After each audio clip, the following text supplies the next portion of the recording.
Bonjour à tous, je m'appelle Carl Fourtois, je suis stagiaire à Lumisource et évaluateur pour le département des Yvelines.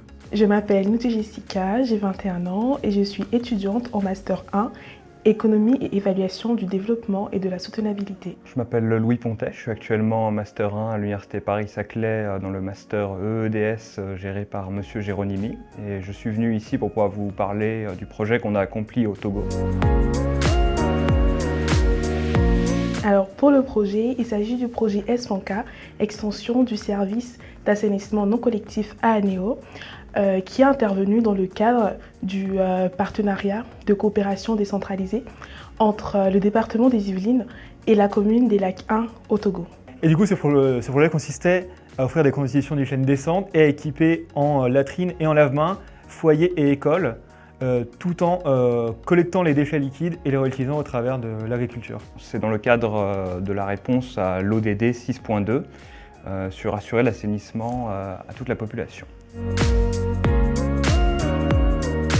Il faut savoir qu'avant de postuler dans ce master, j'ai lu sur la description du master qu'il y avait possibilité de partir sur le terrain faire une évaluation de mission. Et j'avoue que c'est l'une des raisons qui m'ont poussée à candidater pour ce master. Et une fois sur place, j'ai eu d'abord une grande surprise de découvrir que cette année, les missions allaient se passer au Togo et au Bénin. Je suis bénino-togolaise et du coup, j'ai candidaté pour le Togo parce que le projet me parlait plus que celui du Bénin, tout simplement. Dans notre équipe, on avait une membre qui était togolaise, donc c'était intéressant déjà pour elle en fait, de travailler sur la réalité du terrain de son pays. Et pour nous, en fait, d'avoir une expérience qui était vraiment unique, parce que c'était pas simplement 3 personnes qui avaient jamais vu l'Afrique, comme c'était le cas pour moi et mon collègue. C'était vraiment voir les populations locales, habiter chez eux, voir comment ça se passe. Également sur le plan personnel, pour pouvoir avoir de l'autonomie, avoir des responsabilités. En fait, dans ce stage-là, nous n'avions pas de référents sur place, seulement en France ou au travers de mails ou de WhatsApp. Et donc nous avons pu procéder de la manière qui nous semblait le plus convenable et le plus efficace. Ce projet a été un vrai challenge pour moi parce que comme je le disais tantôt, je suis bénino-togolaise. Donc en tant qu'évaluateur, il fallait que j'y aille avec un regard assez neutre possible, tout en me servant bien sûr de ma connaissance du terrain. Et du coup, ça s'est très bien passé. Plus même que je l'imaginais. Et ça a été un vrai plus parce que je mène des actions au Togo par le biais de mon association.